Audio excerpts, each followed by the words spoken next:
Respected Principal Dr. Varghese C. Joshua, Speaker of the Day Dr. Anirudh Sridhar, Head of the Department Professor Sini Rachel Matthew, Program Coordinators, faculty, and all participants, a warm good afternoon to each one of you.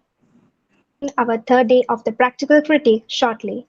And before the commencement, let me remind you of the guidelines to be followed. Dear participants, please refrain from using the Google Meet link and enter the program only through the YouTube link provided in the Google Classroom. Will be shared with the registered participants who must complete the form within 1 hour after the session. The certificates will be available from December 1st and are subject to the condition that the participant gains 90% attendance and submit the practical criticism paper on schedule. Questions only in the YouTube live chat box and nowhere else. Attendance comments must not be posted there. The details entered in the form must be correct since further corrections will not be possible. Today, on the third and final day of our 3-day workshop, The Practical Critic, we will be having a session on the topic Practical Criticism Close Reading by Dr. Anirudh Sridhar. Dr. Anirudh is a potent combination of teaching and writing. We are lucky to have someone like him speaking to us. Dr. Alina Manoharan, faculty of the Department of English, will now say a few words of welcome.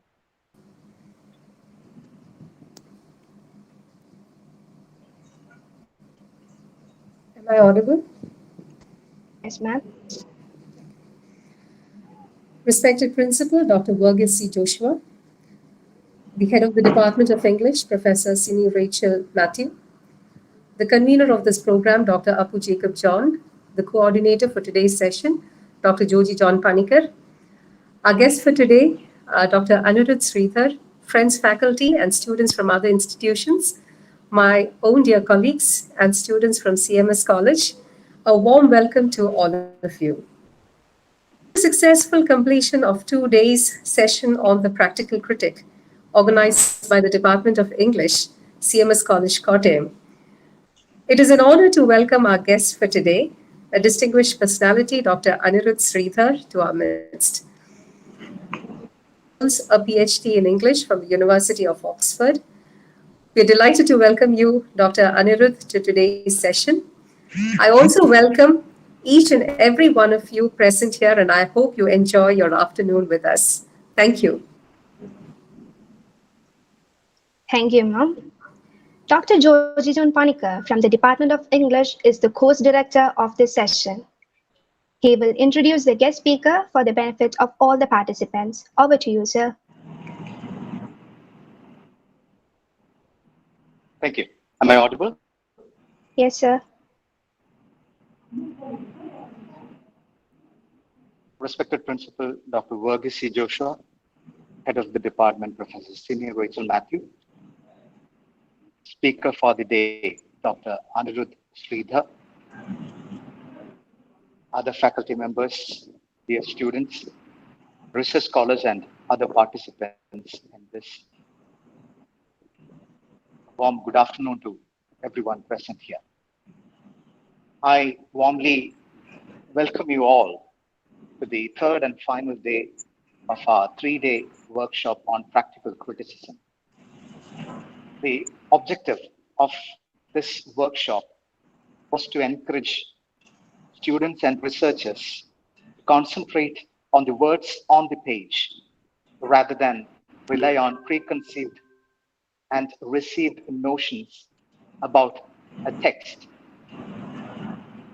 Glad to introduce to you the speaker for today's session, Dr. Anirudh Sridhar. As Dr. Alina Manoharan said, he has gained his Doctor of Philosophy from the University of Oxford in the Faculty of English. The topic for his research was history of mathematics, philosophy of science, poetics, and modernism. The wonderful thing about his thesis was his thesis passed without corrections and was recommended for publication by the Oxford University Press. Since it's very vast, his literature and science combination. He is also an expert in environmental studies, as he's an expert in close reading too.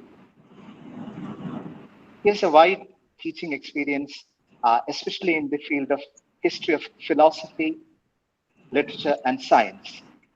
He has been tutoring at the Oxford for UG and master students since 2018 February. And he has been a teaching assistant for seminars and has done several lectures. Indeed, we are fortunate to have an expert in practical criticism and close reading to lead our session today.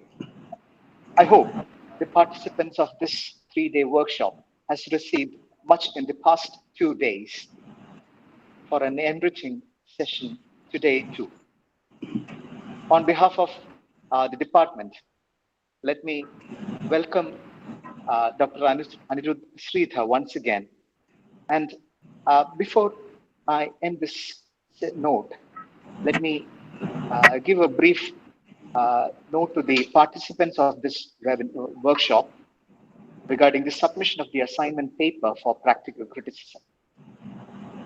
First thing is prepare paper on practical criticism on a prose, poetry, or drama, and the word limit is 500 words.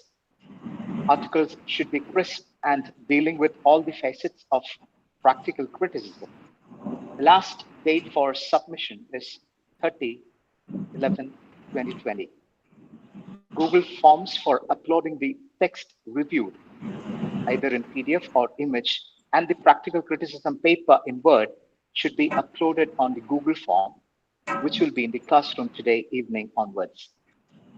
Your papers will be scrutinized by a team of scholars, and the best among them will be published as a book with ISBN number.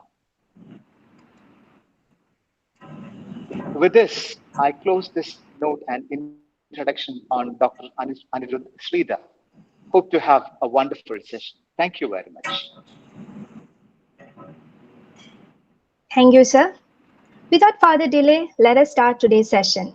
May I invite Dr. Anirudh Sridhar to give us an outlook about practical criticism, close reading. This virtual space is all yours now, sir. Yeah, can everyone hear me? Sir.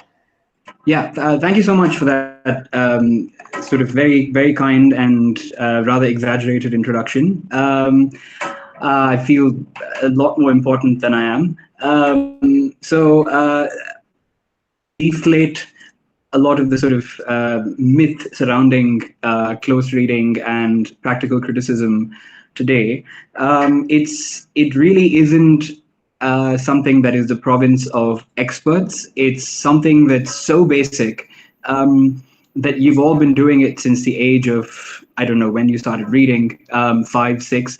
It's sort of an unadulterated understanding of what it is that you're experiencing on the page, what it is that you're reading.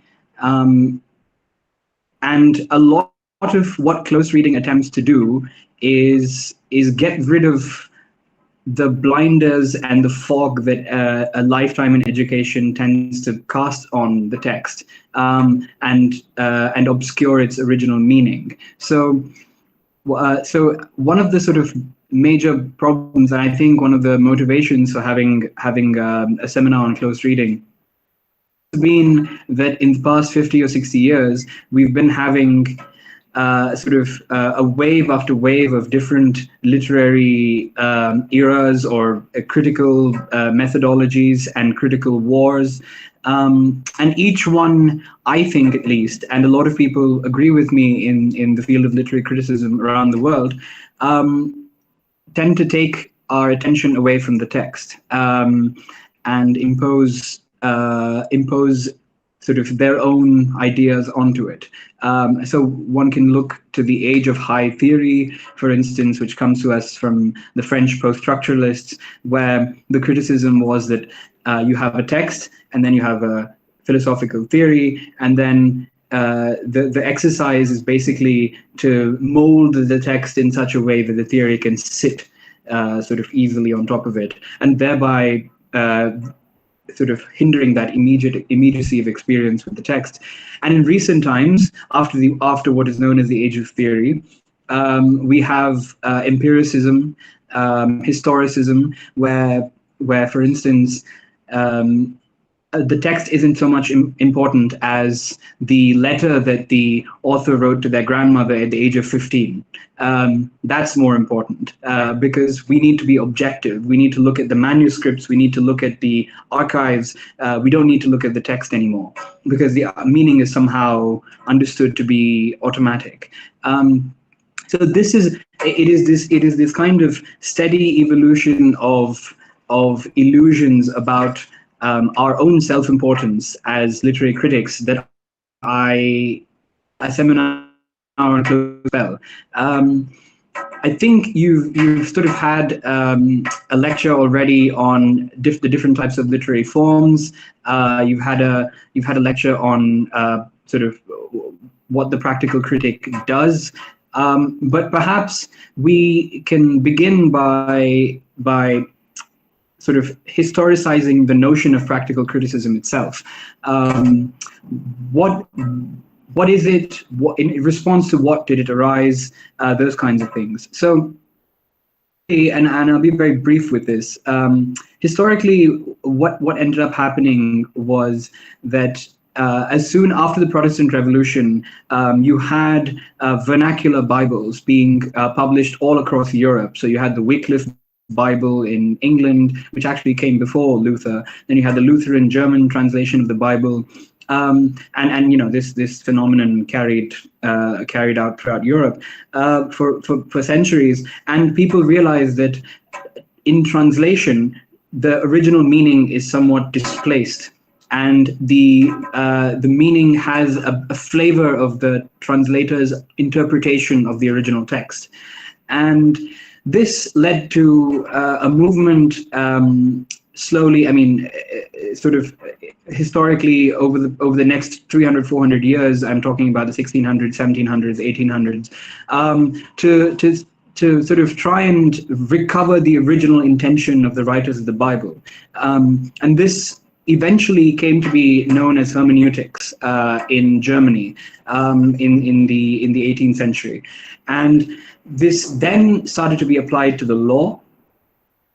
So you had laws that were passed 300 years ago in a different context, under different regimes that had different intentions, but nonetheless use a language that is understandable to the present. And judges began to sort of interpret what the original intention of the law was in assigning meaning to those acts and laws and constitutions and et cetera, et cetera. So in the twin fields of theology, to understand the original intention of the Bible, and in the field of the law, you had this notion that that meaning is not immediate, meaning isn't cemented, and meaning is slippery, and that one has to work hard to understand what a text means. So obviously there are many different problems with that arise with even this formulation that I just laid out, because is it necessary that we need to understand the original intent of the author when we understand meaning, or is it necessary that we need to understand the original interpretation of the people when we try and understand original meaning? Which is more important? Is it the author's intended meaning? Is it how the people interpreted that text? Or is it something in between these two?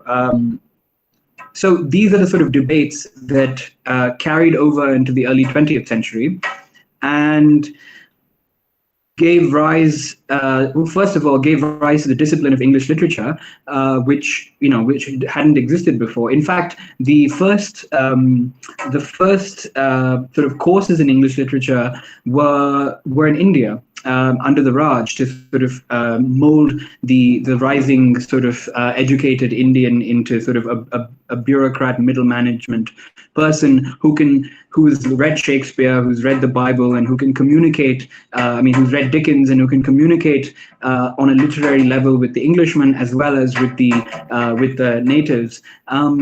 And this was part of Macaulay's program in the 19th century. I'm sure you know more about that than I do. But a discipline of English literature came to the UK at least, and the US only in the early 20th century, and it came with all these problems unsolved, to get meaning from the original text. And the solution, I'll fast forward a bit to get straight to the notion of practical criticism. The solution was that there is no audience, there is no history even, there is only the words on the page. There is a perfectly constructed artifact which hangs together on its own, and the job of the critic is to see how words, sentences, allusions all sort of refer to one another and sort of interlace into a kind of lattice structure, and this notion of a kind of hermetic sealed entity and artifact came to be invested with all kinds of metaphysical ideas. So you had the new critics who believed it isn't phenomenon, it isn't of this world. A poem is an unbreachable aesthetic whole. It's almost quasi-divine because it exists of its own accord. It doesn't need earthly. It isn't polluted by earthly things like history and individual intention and things like that. So this idea of an organic aesthetic whole is undergirds, you must always understand, the notion of practical criticism, because the tools and the techniques that we inherit from the 20th century to read poetry are a consequence of these philosophical assumptions about what a poem is, and thereby also political assumptions. And obviously you can understand that, you can probably infer rather that this new criticism arose in the South in America, and it was an extremely sort of conservative, reactionary movement, and also religious sort of had religious elements to it as well. So all of this is sort of in the background, as it were, when we talk about practical criticism. What did they say? So what is practical criticism? So there were so you had just to throw some names out there. You had W.K. Wimsatt. You had Cleanth Brooks. Brooks was probably the founder of the new criticism, and they basically said that there is no author, there is the dramatic personae. So a poem doesn't tell you the intentions of a biographical individual who happened to live 400, 500 years ago. What it does is it creates an artificial individual who has refined emotions, who doesn't have sort of random sentiments and feelings that individuals have, but they have perfected, refined emotions. And these are ideal. This is an ideal individual with ideal emotions, and we must understand the poem in that ideal arena in order for us to then be able to apply it to daily life. So Brooks came up with in his famous book called The Well-Wrought Urn, which is a name taken from one of Keats's odes, where he's describing an ancient Greek urn with the battles of antiquity, of Homeric battles, painted on the sides, and making the analogy that a poem is as completely closed like an urn is, and so language of poetry is a language of paradox. that a poem works by setting up certain expectations and then undermining those expectations in increasingly creative ways, and it continues to do that throughout the poem, and that's how it has sort of opposing forces pushing against each other, and that's how a poem hangs together.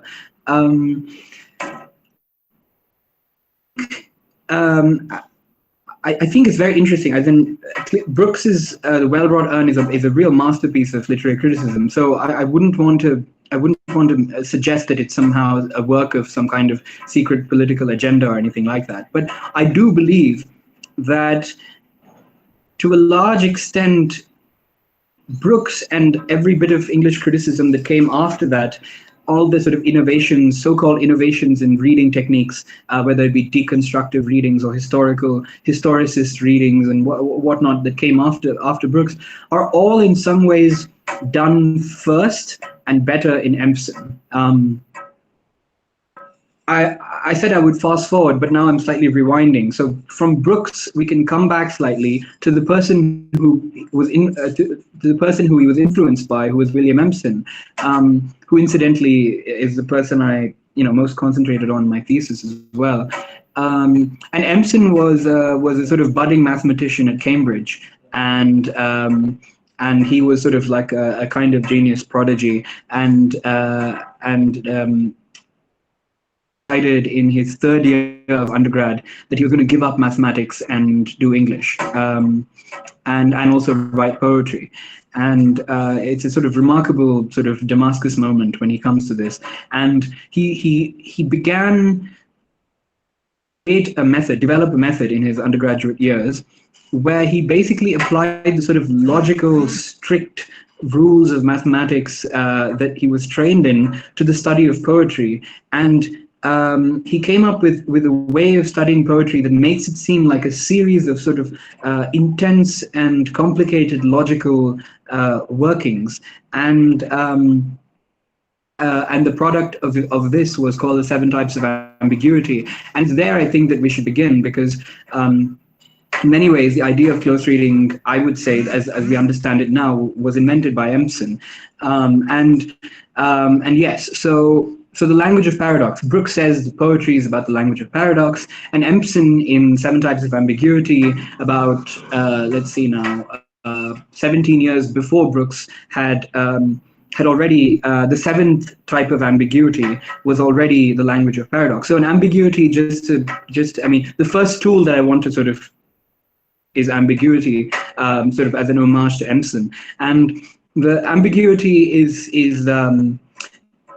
really, pardon the pun, ambiguously defined by Empson. So I can't really give you an exact definition of what ambiguity is. But I mean, I think your common sense understanding of the word will do for now, because Empson himself doesn't give a very strict definition, and in fact he was criticized for this. But just remember that ambiguity isn't the same thing as double meaning. If a word has 2 meanings, famously, like a pun, for instance, famously, I think you might have read Julius Caesar in your syllabus. You have the soul pun that Shakespeare is very fond of, with the sole of the shoe and the soul and the soul, and you make some really stupid jokes with those. I mean, Shakespeare does, and this is like sort of trash humor in the 17th century that was quite common on the stage. So that sort of stuff that everyone understands what's going on. When the cobbler tells the politician that, "But sir, you have no soul," he obviously means it as an insult, and he doesn't mean that his shoe doesn't have a soul. So this wouldn't be an ambiguity, because the double meaning is already understood by the reader and it's quite obvious. So it's not something that one has to really struggle with. But ambiguity is something a lot more chance. It's something a lot more difficult. And but anyway, we'll get to that. But I thought I'll just begin by saying that Empson comes up with the idea that poetry is a language of paradox before Brooks does, and he does it better. That's not to say Brooks doesn't do it well, but just Empson just does it better. And so the 7th type of ambiguity is it's double meaning. So a word can have 2 meanings, and if you understand that word to mean one thing, the meaning of the whole phrase is P, and if the word means something else, then the meaning of the whole phrase is, let's say, minus P. So depending on the meaning that you apply to this one word, the whole phrase can mean something or the opposite of that thing. So and Emerson said that this was in the highest forms of poetry. You'll find these opposite meanings, right? So and he says that it's indicative of some deep disorder, some deep sort of struggle in the soul of the poet, of the author, that comes out in this kind of extreme antinomy, extreme paradox. And one of the examples that he gives is a line from George Herbert's The Sacrifice. Herbert was the 17th century and sort of famously known for depicting sorrow and pain in his poetry, and in The Sacrifice he's of course dealing with the highest sacrifice, that of the Christ on the cross, and he says the following. So he says, and this is the Christ speaking, right, in the poem. He's being crucified. He says, "Lo, here I hang, charged with the world of sin." Okay, I'll repeat that. "Lo, here I hang, charged with the world of sin." Now, the seventh type of ambiguity lies in the word. I mean, this would be more interactive if we were in person. I could ask you what the seventh type do you think is, but since we can't do that, I'll just sort of go forth and continue the lecture. So the word charged can mean two things, right? It can mean you've been accused of something, or it can mean you've been charged with something, as in you've been burdened with something. So you charge a battery, meaning you flush electrons into it, or you charge someone of murder, means you accuse someone of doing murder. So the Christ says, "Lo, here I hang, charged with the world of sin." So this can mean two things, right? This can mean either that he has been all of mankind's sin, and he's suffering on the cross for it, which is a very traditional interpretation of the crucifixion, that he's dying for the sins of humanity, or it can mean that he is being crucified accused of sin, right? And this is important because it's not so much that he's being accused of some kind of misdemeanor, like the whole story with Mary Magdalena, or the Romans accusing him of treason or whatever. It's that he's being accused of sin, of committing all the sins of with a world of sin, which means he's being accused of all sin that exists, right? And this is an important 17th century dichotomy in theology, because if there is sin in this world and God is all powerful, then God introduced sin into this world, right? He introduces it to test humanity, or he introduces it to create evil. He creates Satan. I mean, this is the whole premise of Paradise Lost, that Satan is denying his birth from God, but when in fact, in the end, God proves that he actually gave birth to Satan, and thereby he gave birth to sin. So, and if the Christ is another form of God, then he of course stands accused on the cross of all sin that exists, because he's the one who gave birth to it. He gave birth to humanity. He gave birth to sin. It's a logical thing that you can't get out of. But at the same time, he's also come as a man. He suffers, and he's suffering and dying for all humanity's sin. So Herbert is allowing for both these opposite meanings to lie within the same line, with just this extremely intelligent use of the word charged, with the double ambiguity. And in so doing, he's suggesting that at that moment on the cross, where he survives the crucifixion, Christ is both man and God, and therefore, if he's man, he's dying for our sins, and if he's God, then he is the sinner. And both of those identities are married in that moment. So Emerson points to this as a seventh type of ambiguity, and this idea of the fundamental paradox of poetry, that poetry is language is paradox, is what gives rise to new criticism and practical criticism to begin with. So yes, so we said we would talk about ambiguity, and I have given you, sorry, I'm just looking at my laptop where my notes are. I've given you, I think, a handout, and I hope everyone has it, and you'll stop me if you don't have it. Yeah, so the first poem on the handout is the famous Sonnet 73, perhaps not the most famous, but certainly amongst critics understood to be one of the most beautiful sonnets, if not the best. I'll just sort of read it out and you can follow along with me. Okay, so Sonnet 73.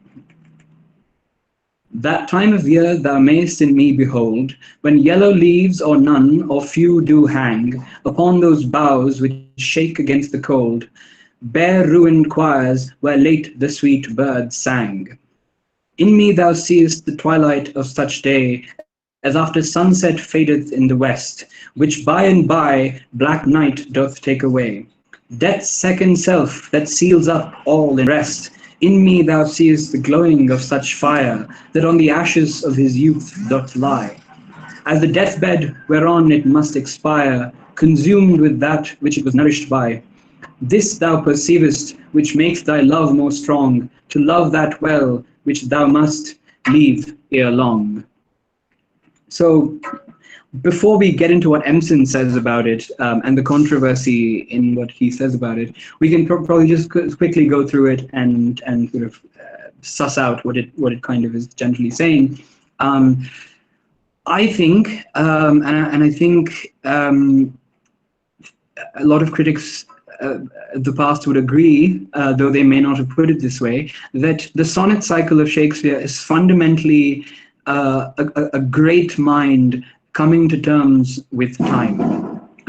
It's about love, it's about betrayal, it's about suffering, it's about delight, it's about joy, it's about sex, it's about ecstasy, it's about a lot of things. But ultimately, the sonnets are an attempt to create in language, in words, eternity amongst the sort of ceaseless sort of destructive forward march of time. And you see this throughout the plays as well. The famous Macbeth speech, tomorrow and tomorrow creeps in this petty pace, day after day, until the last syllable of recorded time. It seems that life was just too good for Shakespeare in his youth to accept the forward march of time. It's something that we all have to deal with, and which is why I think ultimately the poems are still today imperishably good, because that's one thing that modern civilization hasn't quite come to terms with. And so the sonnet is also about that. It's about in me okay, so that time of year thou mayst in me behold, that when yellow leaves or none or few do hang upon those boughs which shake against the cold. So syntax, okay. So one of the sort of first things about close reading that first sort of aspects of close reading that set this movement off was the book called Modernist Poetry by Robert Graves and Laura Riding, where they focused on the ambiguity of syntax. So where does which clause of which sentence refers to what? So in this poem, it's not ambiguous, it's quite clear. The fourth line, bare ruined choirs where late the sweet birds sang, is a continuation of the first line. So in me thou mayest behold, so you can see in me bare ruined choirs where late the sweet birds sang. So whatever that might mean, the first thing you notice is that inside of me, in my heart and my soul and my brain, whatever it is, what you see is bare ruined choirs where late the sweet birds sang. So it's all, I mean, it's first of all, it's whether you understand it or not, it's just a beautifully tragic image. And when do you see this? When yellow leaves or none or few do hang upon the boughs which shake against the cold. So in fall, in autumn. Autumn, what does autumn stand for? It's clearly autumn of one's life. Not autumn, the withering of leaves on trees is a metaphor, if you will, for the withering of youth and vitality in one's own life. So Shakespeare has come to a later stage in his life. He's slightly older, and he's obviously in love with someone much younger. He's in love with a man at the time, which means that he never could lay claim upon him publicly anyway. And obviously the young man is sort of quite brash. He doesn't care. He's worldly. He's beautiful. He goes off, and he's obviously he's found a replacement for Shakespeare. And Shakespeare is old now, and the kind of grasp that he had over this young man with the power of his language is slowly disintegrating. And it's that time of year. It's autumn. He feels old, and in that time, he feels like bare ruined choirs where late the sweet bird sang. Okay, so in me thou seest the twilight of such day as after sunset faded in the west. This is quite a repetition of that. I feel like, there was once I was a sun, but now I'm setting, which by and by black night doth take away, death's second self that seals up all in rest. And I think you can follow this as well. In me thou seest the glowing of such fire that on the ashes of his youth doth lie. So it's a kind of hollow desire that Yeats writes about in his late life as well. It's a kind of burning desire and passion to reclaim one's youth once it's been lost. The sort of feeling of being young, feeling of being beautiful, feeling of being powerful. All of this is just a memory now, and it's such a strong and powerful memory that he's clinging on to it like the dying embers of fire that glow before they go out. As the deathbed whereon it must expire, consumed with that which it was nourished by. Consumed, as in, at the time, obviously, being consumed means being diseased, right? To be consumed is to have, either, depending on the year, the century, we're talking about tuberculosis or some kind of really sort of destructive disease. So it's almost like a disease. The very knowledge that one used to be young, it's almost like a disease in old age. This thou perceivest, which makes thy love more strong. You see this, and you pity me, and you love me even more. To love that well, which thou must leave ere long. So I'm going to die, and you still love that which is going to die, and going to go away. Okay, so that's a basic sketch of the sonnet. I've done a really poor job of explaining all the ambiguities involved, but for now we're talking about Empson, not my interpretation of the poem, so we'll go with that. So Empson concentrates on the fourth line, bare ruined choirs where late the sweet birds sang. He says, the fundamental situation, this is Empson, the fundamental situation, whether it deserves to be called ambiguous or not, is that the word or a grammatical structure is effective in several ways at once. So that line, bare ruined, to take a famous example, there is no pun, double syntax, or dubiety of feeling in the line, bare ruined choirs where late the sweet birds sang. The comparison holds for many reasons. That is to say, the comparison between one's heart in old age and bare ruined choirs where late the sweet birds sang. That comparison, that metaphor holds for many reasons, not just one. Because ruined monastery choirs are places in which to sing, because they involve sitting in a row, because they are made of wood, are carved into knots, and so forth, because they used to be surrounded by a sheltering building crystallized out of the likeness of a forest, and colored with stained glass and painting like boughs and leaves, because they are now abandoned by all but the grey walls colored like the skies of winter, because the cold and narcissistic charm suggested by choir boy suits well with Shakespeare's feeling for the object of the sonnets, the object being the boy he loves, the young man he loves. and for various sociological and historical reasons. The Protestant destruction of monasteries, a fear of Puritanism, which it would be hard now to trace out in their proportions. These reasons, and many more relating the simile to its place in the sonnet, must all combine to give the line its beauty, and there is a sort of ambiguity in not knowing which of them to hold most clearly in mind. Clearly, this is involved in all such richness and heightening of effect, and the machinations of ambiguity are among the very roots of poetry. So the choir, after the Protestant Revolution, there was the destruction of the monasteries. So the ancient cathedrals of the Catholic Middle Ages were destroyed by the Puritans because they wanted, all sort of visual symbols of the old world gone to re-erect their new religion. And therefore, the image of a broken and destroyed monastery says a lot of things. It says that there used to be stained glass here, beautiful colors. There used to be sort of trees in their vitality, in sort of their full youth around me, vibrant colors, perfect colonnades and spires. All of that is gone now, and all you have is the graying of walls and the sort of destroyed feeling when you go into it. And then you have the memory of where late the sweet bird sang. So you have the memory of choir boys singing, and that sort of coldness that a choir boy evokes in you, because he's sort of young, inscrutable, almost angelic, beautiful, rich, all of that. And all of this that Shakespeare feels towards this boy who's sort of, he had a spell over, but now he's sort of losing grip of. So he says that all of this is in play in that one line, and that all of it must come crashing down for the full beauty of the line to resonate in the imagination. And of course, there are many problems that people saw in this. The first thing they saw was that it invokes historical context.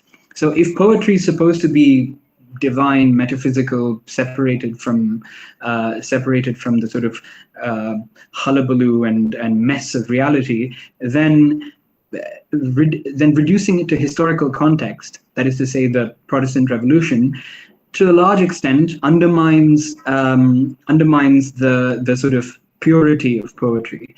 And the second thing is that it's using biography. Shakespeare was in love with some boy, some young man, and that particular biographical fact is being brought into the interpretation of the poem, which should be universal, which should appeal to anybody. And the fact that he was gay, for instance, the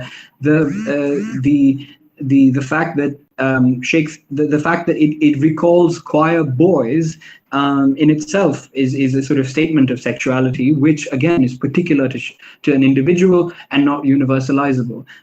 So these are all sort of really important things to remember, because they became the sort of zone of battle in the English department for the century to come. And I think we're still fighting over these things to a large extent.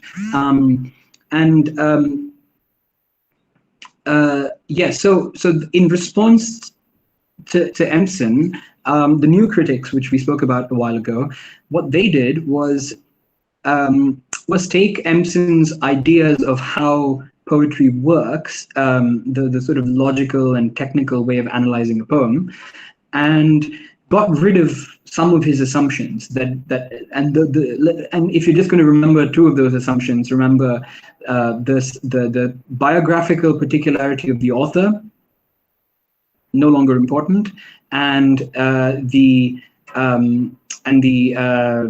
historical context, no longer important. And there are some few other things as well, like, for instance, psychology is not important, but that'll just be digression. So I thought we would read another sonnet, Sonnet 116, and look at how the response to Empson has fared historically in trying to ascertain the meaning of a poem. Okay, so my hope here is to show you that the response to Empson, both against Empson to get rid of historical context, and against the reaction, so the reaction to the reaction, to make everything about historical context, everything about biography, which is what we started seeing in the 90s and 2000s. These things have not really, gotten rid of the problems that Empson identified to begin with. What is the problem that Empson identified? That there are so many associations that come to my mind when I read this line. What do? I don't know. It's just that I know that they all must combine in some way to make this beautiful to me. And I think we haven't, just to sort of dispel the myth that literary critics are doing something really important and really inaccessible, I don't think we've actually solved any of those problems yet, and I don't think we ever will. And to sort of demonstrate that, I sort of compiled a list of reactions to the next sonnet, which is sonnet 116, and by looking at how indeterminate these different modes of analysis are, we can by that token establish the original point that I intended to. So what are the tools of practical criticism that were developed in response to Empson? So the dramatic personae, which I already mentioned, and narrative voice. So now the poem is not an individual speaking. It is a dramatic person who's speaking. And it isn't, the poem isn't merely, the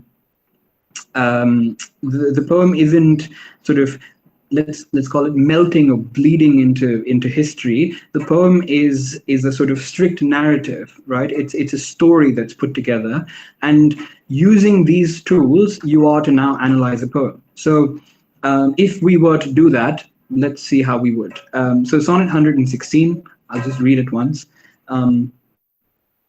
Excuse me.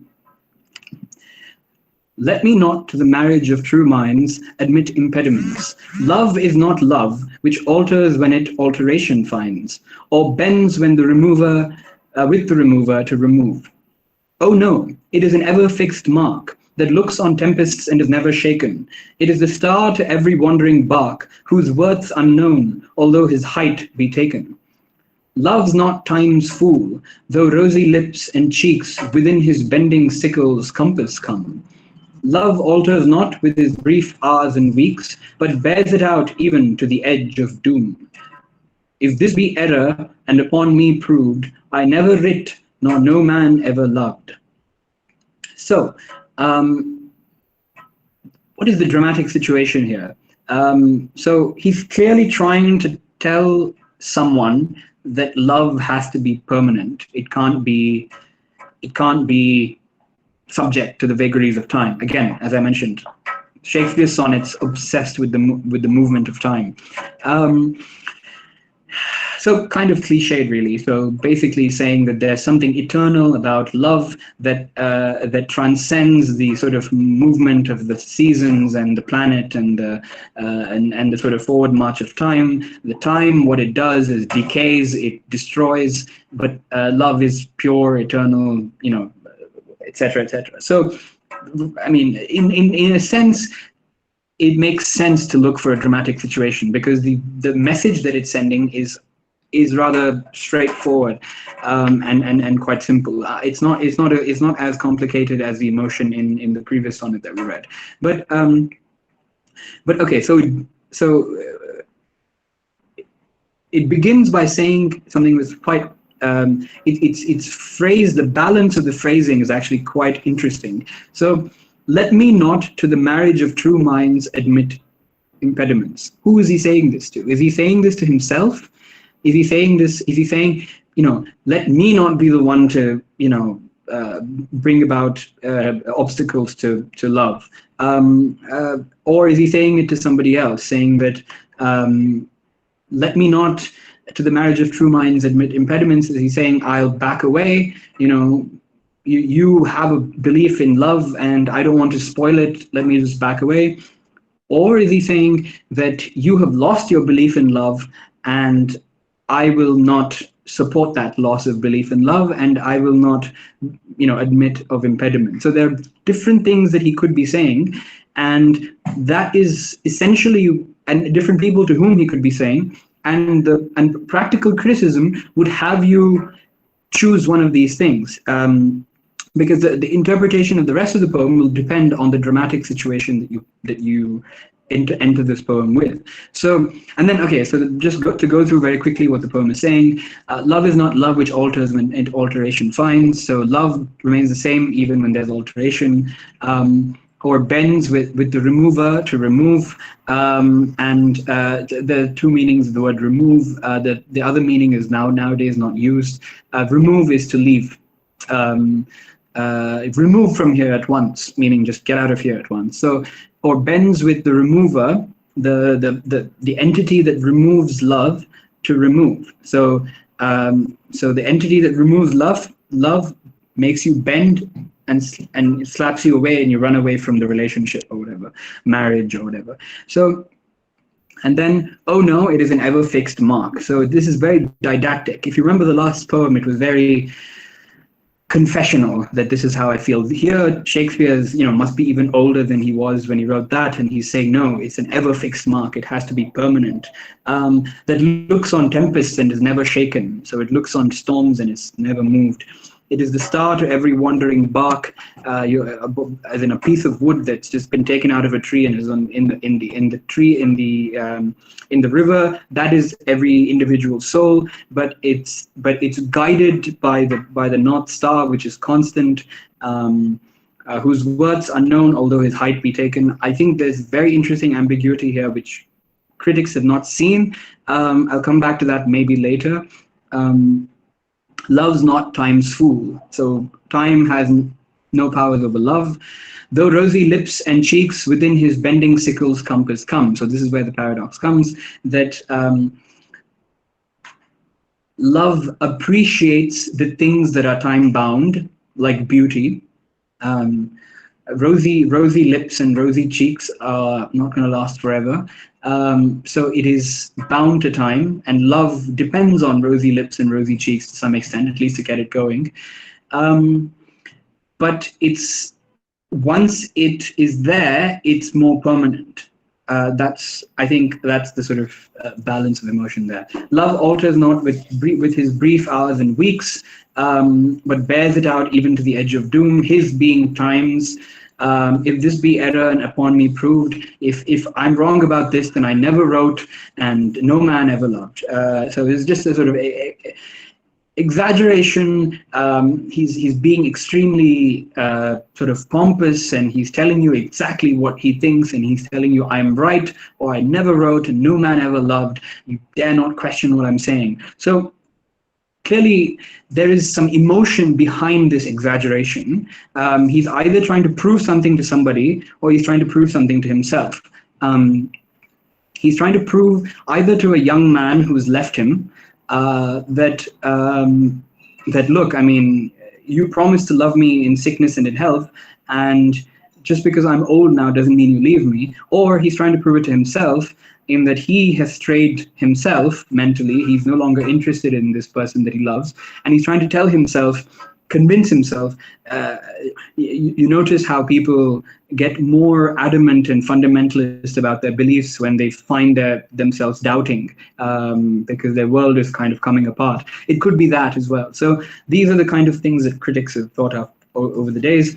So I'll just sort of read a few responses to the first line. The first line being the first sentence: let me not to the marriage of true minds admit impediments.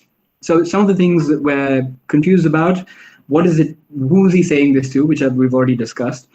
The marriage of true minds, is it marriage of, as in, is it a friendship, or is it a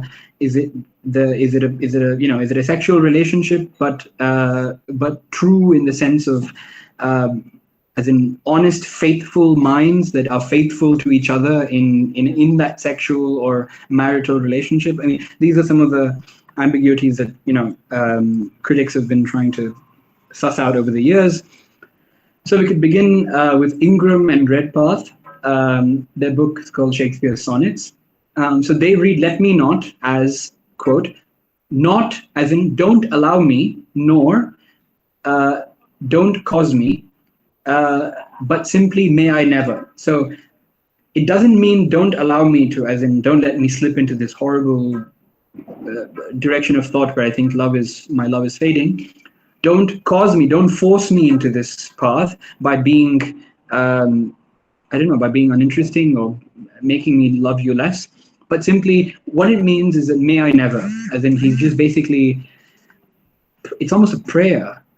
He's saying, may I never lose faith in love. And true, they read it as faithful. So this is helpful, but the problem with this reading, I think, is that it leaves tone completely behind. So something happened before that prompted him to write this. Let me not, what is it now?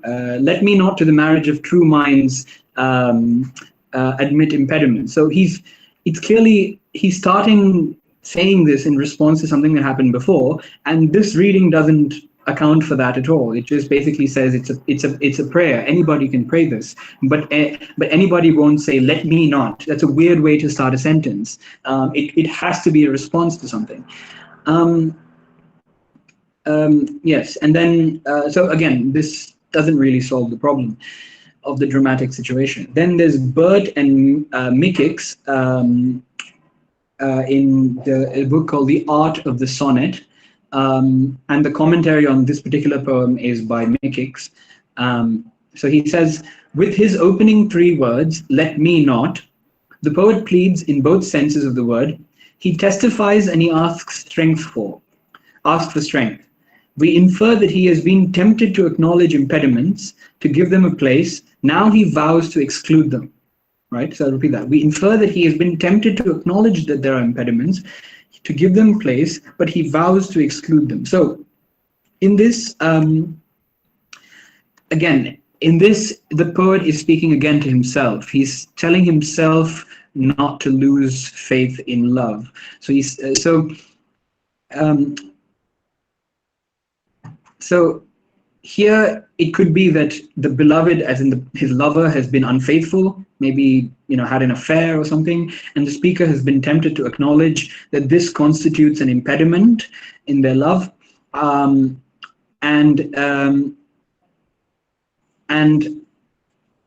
Shakespeare's or the poet is saying he has done something wrong. Let me not forget my original love for him, and let me continue to love him as it was. And also doing a subtle underhanded thing, which is he's saying, despite you having been unfaithful, I will be faithful and therefore show you the right way to be in this relationship. But again, this is so overly subtle, and it also imposes on the poem some extra detail for which we have no reason to believe that this is part of the poem. This is just putting their ideas into the poem. Where in the poem does it say that somebody else has been unfaithful? If it is the case that they have been unfaithful, then he can say that let me not, to the marriage of true minds admit impediments. He could be saying it directly to him, saying that love is love, and it isn't altered by time, as a direct sort of. He'd be scolding him basically for straying from the marriage, but there's nothing in the poem to suggest that he's saying it to himself as a demonstration to his lover. This is a bit, taking it a bit too far, and it's also bringing things into the poem that the poem doesn't immediately have. And then there's Paterson's reading of the poem, and the book is called Reading Shakespeare's Sonnets, and Paterson. So Paterson points out the tragic fission of the echo of the marriage service, since the church would never sanction a marriage between 2 men. Again, this is an interesting point that that he's using the word marriage, right? So it could be ironic in that at the time 2 men could never get married. So he's saying that while the society doesn't allow us to get married, let me not be the one who puts impediments on this marriage, because I think that love is love, and love of true mind should be eternal, and it shouldn't be bound to the vagaries of time, and our historical context being that time. Again, there's nothing in the entire poem that says that he's actually fighting against this convention that stops them from being married. This is I think that Shakespeare really liked using language that evokes the church, because the church service can be sublime, it can be extremely evocative, and there's almost no place in the whole works of Shakespeare where Shakespeare actually even shows that he cares about church morality or even anything, any kind of moral standards at the time. So this again is reading into it way too much, because yes, well, I've said that. So the next one is by Colin Burrow, who is quite a distinguished Shakespeare scholar at Oxford at the moment, and he says. And in his book called The Complete Sonnets and Poems, Burrow states that the two minds could be those of the poet and the friend, or the friend and someone else. If the former, admit means acknowledge, and the poem asserts that no change in the friend can change the poet's attitude. If the latter, it means to allow the presence of, to allow to enter, and the poem becomes excessively and potentially ironic in its self-abnegation. Do not let me become an impediment to a union.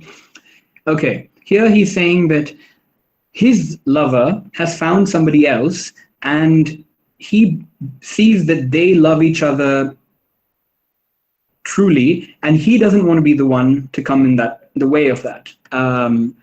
Again, there's this interpretation doesn't apply to the rest of the poem, because in the rest of the poem, Shakespeare is being hectoring and didactic about how time is going to be bested by love, and that love holds true and love holds eternal and forever. And how is it the case that he who thinks that he actually is truly in love with this person, how is it that he is establishing the truth of this if he's saying that in fact the actual love is between you and somebody else? Unless, how is it possible that he is justifying his own love by standing testimony to the love of somebody else and somebody else? That's not clear at all. So again, there are problems in this interpretation. And okay, we then come to Helen Wendler, who is sort of famous critic at Harvard, and she in the book called The Art of Shakespeare's Sonnets says. So Wendler makes the interesting point that the iambic pentameter forces an emphasis on me. Let me not hear not to the marriage, and uses this in part justification of her argument that the poem is a rebuttal of the young man's assertion that love does alter with the alteration of the beloved.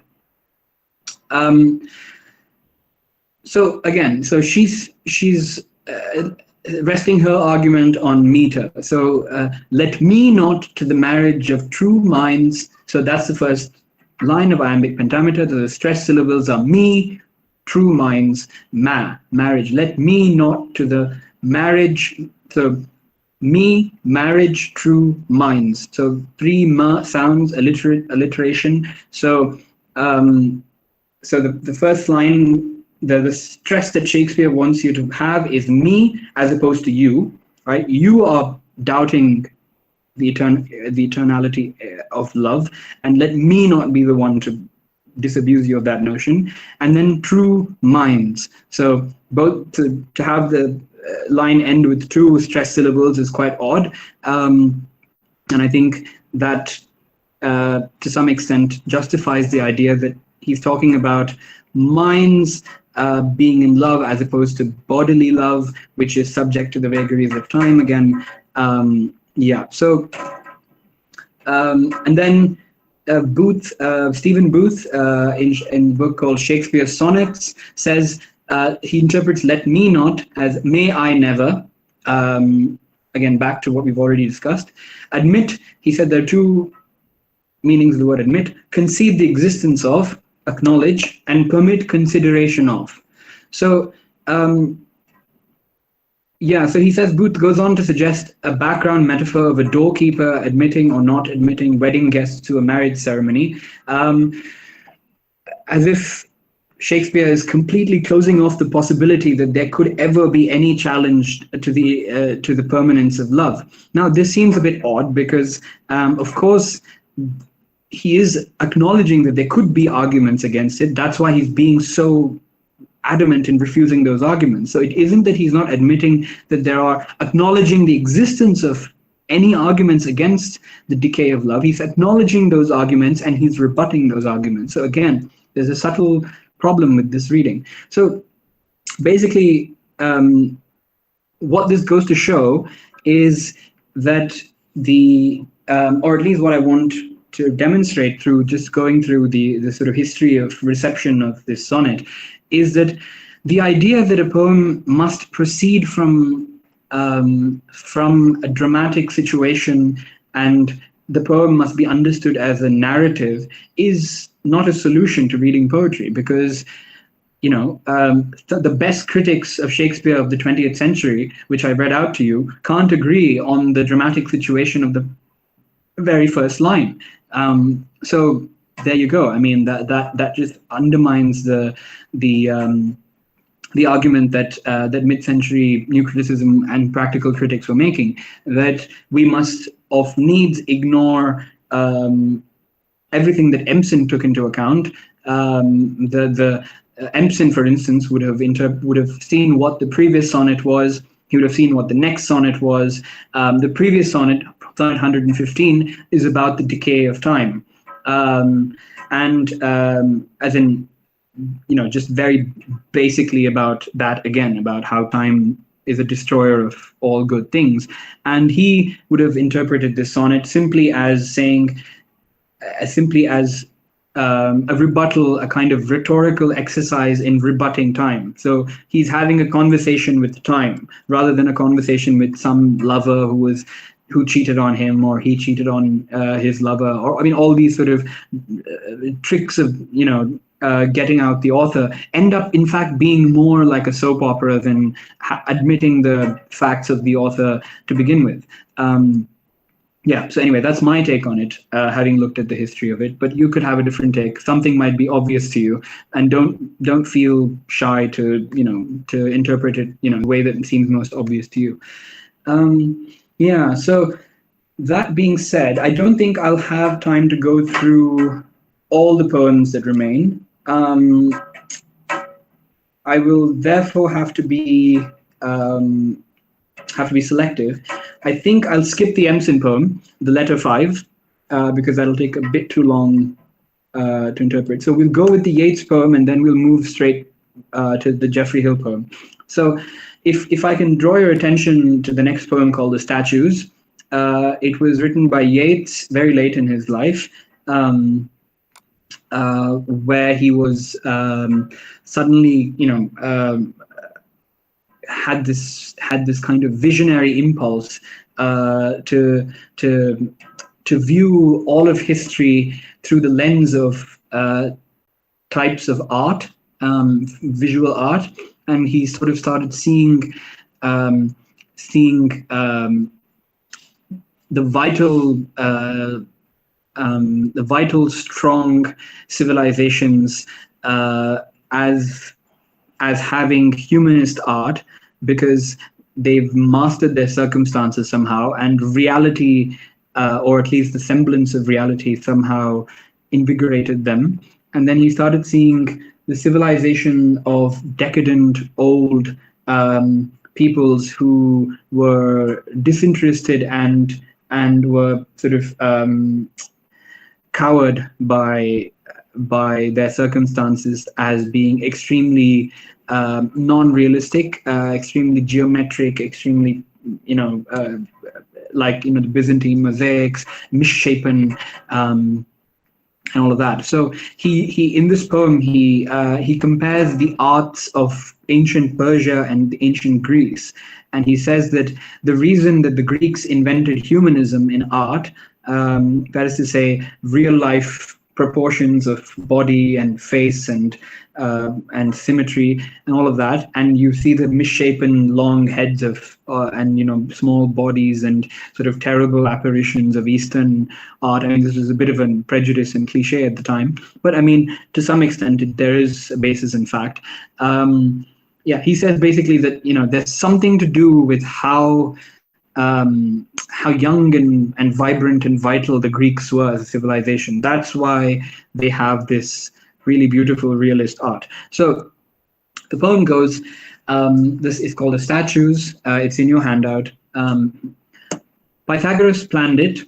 Why did the people stare? His numbers, though they moved or seemed to move in marble or in bronze, lacked character. But boys and girls, pale from the imagined love of solitary beds, knew what they were, that passion could bring character enough, and pressed at midnight in some public place, live lips upon a plummet measured face. No, greater than Pythagoras, for the men that with mallet or chisel model these calculations that look but casual flesh, put down all Asiatic vague immensities, and not the banks of oars that swam upon the many-headed foam at Salamis. Europe put off that foam when Phidias gave women dreams, and dreams their looking-glass.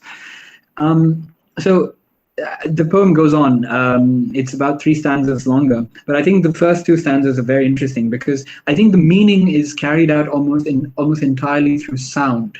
So I want to bring your attention to the aspect of close reading that arose after the age of new criticism, after the ambiguity and the dramatic persona, the idea that somehow poetry was ultimately to be interpreted through sound. This was made popular in the writings of the American critic and poet Charles Olson. You can read his essay called Projective Verse, which is a kind of seminal discourse on this subject, and then the more kind of academic and serious analysis of the history of meter and sound by Derek Attridge. In 2 books called The Well-Weighed Syllable and The Rhythms of English Poetry. So these are I think the works that made reading through sound the most popular. And this is just a random example. I could have taken any poem. But this, it seems to me, the reason it's a poem is not because it has a theory of art, but because of what it does with the sound of the poem. So the theory of art was quite popular at the time. So you had Warringer, who was an art critic. You had T.E. Hume, Hulme, who was another sort of literary art critic, who already in the 20s and the 10s and the 20s had popularized this idea that there are 2 types of art. There's the vital arts and the geometric arts. The Egyptians and the Byzantines had geometric art, and therefore they were a civilization that was obsessed with death, with old age. You can see this in the Egyptian mummies and the sarcophagi. And then you had the vital arts, which are the arts of ancient Greece, especially, which is an art of young people, art of again, you keep repeating the word, the vitality, and these are ideas that were sort of swimming around at the time in art criticism anyway. So and also the idea that realism, and this interesting paradox that somehow realism came into art because of the idealism of mathematics, that realist art came into ancient Greece 20 years after the sort of revolution in mathematics that happened in ancient Greece, revolution especially in geometry, in the sort of cult of Pythagoras. So Pythagoras understood all these proportions and these theories of proportion in geometric objects and how they hang together, and this was applied to sculpture, and the sculptors, using the theorems of Pythagoras, were able to create bodies that were in perfect consonance with the symmetry of the face and the body. So bodies being bodies in stone, sculptures. So this was not a new idea that Yeats came up with. So what is it that is new? I mean, why is this a poem if he's just using a poem as a means to propagate an art theory? And that's where I want to bring your attention to the sound. So Pythagoras planned it, why did the people stare? As in Pythagoras came up with the theory, why did the people stare? His numbers, though they moved or seemed to move, in marble or in bronze, lacked character. So these statues were almost otherworldly, godlike, and perfect. They were perfect human beings. Their bodies were beautiful and perfect, and their faces were beautiful and symmetric. No human being could possibly have these perfect features, and so they were unrealistic. They were so realistic that they were unrealistic. Is the kind of idea here. But why did the people stare? His numbers, though they seem to move, as in the statues seem to be in motion. If you ever get a chance to go to London, please go to the British Museum, where you'll find all the friezes of the Parthenon that were sort of on that Lord Elgin took from as a big controversy in art history. But you can see that the Greek friezes, you have perfect individuals, where we understand our notion of the hero comes from.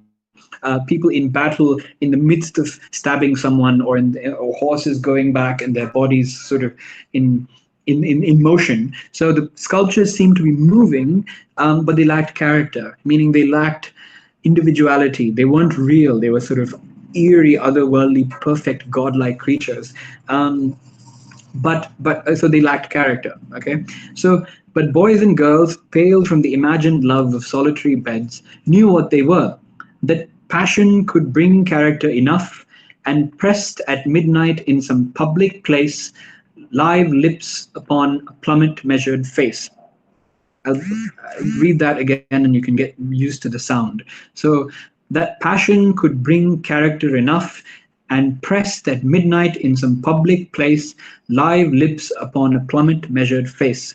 So the transition between intimacy and something that's distant is so subtly done here through the repetition of the per sound, right? The alliterative sound of per, and then the luscious sound of the l sound, the l. So public place, you have the per and l, and before that you have passion, pressed, public, place, live, lips, plummet, measured, face. So through the assonantial groupings, you have passion and pressed, right? That individuals who didn't care that these statues looked unrealistic were nonetheless turned on by them, were excited, sexually activated by these amazing, beautiful creatures in the public square. And so just through sound, he's saying that there is an element to which realism, though it might seem surreal, can be countermanded by the imagination of the fertile young mind. And he does this through the opposition between passion pressed and plummet measured, right? Plummet measured being the perfectly measured and analytical and sort of and rational, not given to passion. It's been coldly calculated through Pythagorean theorems, this statue, but the passion and press of the young mind is able to enliven it and invest it with that feeling. So this is where the poetry comes in through sound. And the next stanza, no greater than Pythagoras, as in Phidias, the sculptors were greater than Pythagoras, for the men that with mallet or chisel model these calculations that look but casual flesh. So again, here look at the assonance of the ka sound, made sort of attached through the sort of luscious sound of the l. So calculations that look but casual flesh. So here again the opposition between calculation, something cold and detached, and casual flesh, something that's not contrived, not calculated, but just casual, and it's like flesh. So the greatness of these sculptors is they made these theorems of Pythagoras, these calculations look but casual flesh, and that for Yeats was the highest achievement in art, because this was the art. In other words, the best art that a young, vibrant people can aspire towards, because it had both the rational aspect of mathematics and the sort of passionate aspect of art, and it was perfectly married. And this marriage of the rational and the irrational and the sexual is communicated to the reader through sound. And this is another way of reading poetry, purely through sound. And this was an innovation that came out in the late 60s, early 70s. This was, yeah. So that's another sort of way of reading poetry. And yeah, so I wanted to go to Empson's Letter 5, but I think I'll skip that poem because it might take too long to go through, because it's a very, very complex poem. I wanted to sort of show how Empson's theories can be used to read his own poems, which are some of the most difficult poems in all of English poetry. But anyway, we'll skip that. And then I'll just say what I wanted to say in the section, which is the slippery syntax, how we began this discussion by talking about the first and fourth line of Sonnet 73, and how the fourth line is a continuation of the first line, and how different clauses, how they marry up with one another, is an important aspect of reading a poem. It's a tool that Empson and Graves and Riding came up with. So maybe we can actually go back to Sonnet 116, the one that we spent so much time looking at what the critic said about the first line. And instead of Empson's poem, we can look at syntactic slipperiness in this poem. So Sonnet 116 in your handout, and it's line, 1 second, sorry. 1, 2, 3. Yes, so line 7 to 8. I've marked 8 on the side so you can see where 8 is. So line 7 to 8 is what I want to look at. So the whole thing is one sentence. It is a star to every wandering bark, whose worth's unknown, although his height be taken. So line 8 is taken as wholly, almost exclusively by all the critics that I've read on this poem, taken as a reference to the star. So whose height is unknown, whose worth is unknown, the star's worth is unknown. Whose height be taken, the star's height be taken. And nobody even considers the wandering bark. And that was a bit sort of irritating while I was reading this, because I mean, obviously the birth of close reading actually comes from Empson and Graves and Riding pointing out to us that it's in fact these referential aspects that make poetry so delightfully ambiguous. So it is the star to every wandering bark. So love is the star, like the North Star, that's constant in the sky and never changes, to every wandering bark. So the wandering bark is sort of, an individual, you or me, who's sort of fallen into the river and we don't know where we're going. We're just, following blindly. But then we see the star, and then we now have a direction to go in, and that star is love. Love gives that constancy and that and the direction to a lost soul. So why can't So the classical interpretation goes that the worth of the star is unknown. It is a star to every wandering bark whose worth is unknown. So the whose worth is unknown is a clause by its own, and they think that it refers to the star. So the star's worth is unknown because I don't know why, because the rest of the poem basically says that it's worth everything. Love is the most important thing.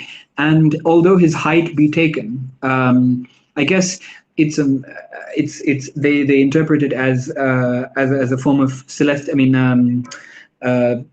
celestial navigation. That you can think of the wandering bark as maybe a wooden boat, and people on this boat are lost at sea and they don't know where they're going, and they're looking at this star, and based on the maybe the angle of this and the sky, they know which direction to go in, something like that. So this is the traditional interpretation, right? So but the problem with this is, again, what I said just a moment ago, which is that whose worth's unknown. Why should the worth be unknown? I mean, the sailor definitely knows the worth of the celestial North Star, because his whole sort of occupation depends on knowing how to read the stars. Otherwise, he's going to go crash into some island and kill all of his crew. So, or maybe the souls that are lost, don't know the value of love when they're in love. But again, either this is one of two things. Either it's the case that he's saying that everybody else is a wandering bark, but he knows what the value of love is, which is incredibly arrogant, if that was the meaning, saying that, you guys don't know the value of love, but I do.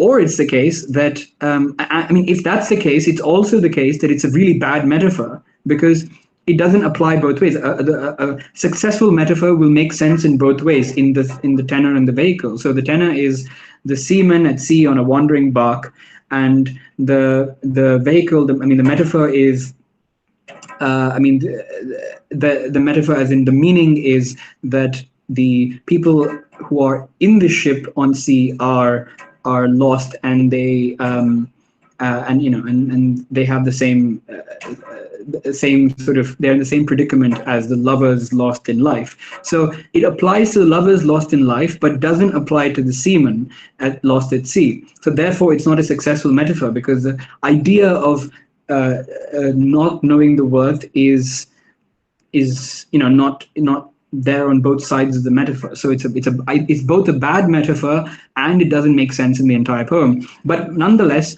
nobody has read it as follows: that it is the star to every wandering bark, whose worth's unknown. The worth of the bark is unknown. If you read it that way, then it makes a lot more sense. Although his height be taken, and taken here could mean not that his height is measured, taken, but taken as in his height is taken from him, removed. So a bark is, as in a boat, a wooden boat at sea would have been cut from a tree. So the tree was standing, and the tree has fallen, and the tree is now in the river. So the height of the tree has been taken when it becomes a bark in the ocean. And the metaphor is that the sort of egoistic individual has been undermined by the force of love, right? And now he's lost at sea, right? And he's in this torrential love affair, or he or she is in that torrential love affair, and they're at sea, and their height has been taken away from them, but they don't know their worth. They don't know what they're worth now, because all of their sort of ego and their individualism has been taken from them. So now they're in this relationship where almost their whole life's meaning is being given to them by this other individual. So, but to embellish further on this metaphor, if the star is love, then it is that which defines them rather than the other individual. They're not lost anymore, because the mutual love that the true minds share is in that coming together of two minds in perfect union of love.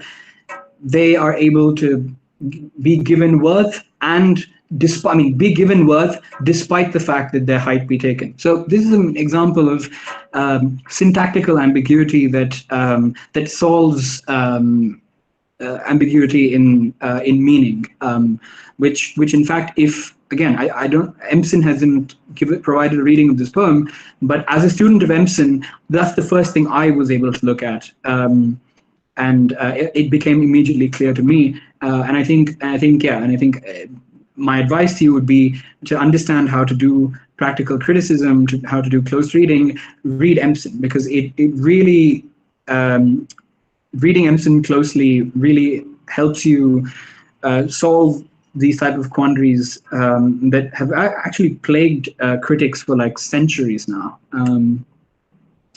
Yeah. Anyway, so that was what I wanted to talk about with syntactical ambiguity. How the reference, it's called cataphora and anaphora, if you want the technical term. How future clauses refer to previous clauses or clauses that come later. Okay, so I guess we're skipping letter 5, and we're going straight into the supposed patron, which is one of the early poems by Geoffrey Hill. In this section, which will be the last section of this talk, I don't want to give a reading of the full poem because, again, it's an extremely difficult poem. But I want to introduce this idea that I think has been forgotten in literary criticism, which is the fact that a lot of times poetry creates meaning through the participation of the body. That when you're trying to be Empson and look at verbal ambiguities and be very clever and look at the way in which the poem logically hangs together, sometimes you forget some obvious sort of ways in which poems mean, which is the way in which it invokes a bodily response while reading it from the reader, and how that in itself is part of how the poem is trying to create meaning. And Empson is, I think, too rational, too caught up in his own cleverness to be able to admit to that in most of his works. And I think since him, very few critics have given the body as much importance as it deserves, I think, in while reading, because I think a good reading of the poem, or a good poem and a good reading of it, will be a good poem will ask you to think about it, but also ask you to feel the poem. And a good reader will think about the poem as well as feel how the poem is making him or her feel. So, and I think perhaps the one person who really stresses this, the importance of this, is again Charles Olson, who I mentioned earlier, who's an American poet. And yeah, again, I strongly recommend you read Projective Verse. Yeah, there are some other essays of his which are slightly weird, but I think just stick to Projective Verse. It's an important work, I think. Anyway, so to the supposed patron, I'm going to read it once, but again, as I said, I'm not going to offer a full reading of the poem. I'm just going to focus on one line. Okay, so here's the reading of the poem. Prodigal of loves and barbecues, expert in the strangest faunas, at home he considers the lilies, the rewards. There is no substitute for a rich man. At his first entering a new province with new coin, music, the barest glancing of spices. There are many tremulous dreams secured under that head. For his delight and his capacity to absorb freshly the inside succulence of untoughened sacrifice, his bronze agents speculate among convertible stones and drink desert sand. That no mirage irritate his mild gaze, the lewd noondays housed in cool places, and fountains salt the sparse haze. His flesh is made clean. For the unfallen, firstborn or wise counselor, prepared vistas extend as far as harvest, and idyllic death where fish at dawn ignite the powdery lake.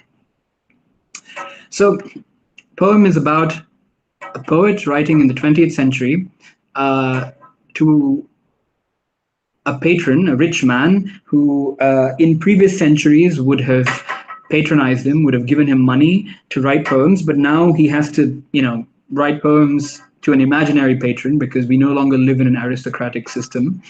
And he's kind of describing what the rich man has become in the modern world. It's a critique, of course, of plutocracy. It's a critique of how the world has come to be ruled by finance. But we won't go into all of that. We'll just want to understand what this rich man is. What kind of presence does he have in this poem? And we don't need to come up with a dramatic situation or a narrative. We just need to think about the effect that this rich man is having. So he's a prodigal of loves and barbecues. He's obviously exotic, sophisticated. He travels a lot. Expert in the strangest faunas. So he goes hunting. He knows how to curate meat. He knows how to cut the bone and perfectly deal with flesh. He's basically very sophisticated. At home, he considers the lilies the rewards. He likes fineness. He likes beautiful things. He's very detached from the muck of circumstance and reality. So he is very he is in some senses an aristocrat, but. And then, so there is no substitute for a rich man. At his first entering a new province with new coin, music, the barest glancing of steel or gold suffices. So when he enters a new place, he doesn't have to wage war on the natives. He doesn't have to do anything difficult to get obedience. His presence is enough. It's like a flash. He just comes into a place and he just shows his steel and his gold, and everything is done for him. And there's a pun on the word secured here. There are many tremulous dreams secured under that head. He has these dreams. He's like a sort of rich man of the 19th century. He's like a Carnegie or a Rockefeller who just goes around building railways, demolishing cultures and changing civilizations, and a rich man who might come to India and just sort of change, run down a whole village and build a city in its stead. I mean, these are the types of sort of world-changing, powerful, subtle, rich men that the poem is talking about. The word secured has a dual sense to it. It could mean secured, meaning the dreams are secured, as in he's thinking about many dreams, and also secured as in he makes it happen as well. So as he's dreaming for instance, to build a railway, the railway has happened. It has come into being. So the secured has a pun on it. So this is the line that I wanted to focus on.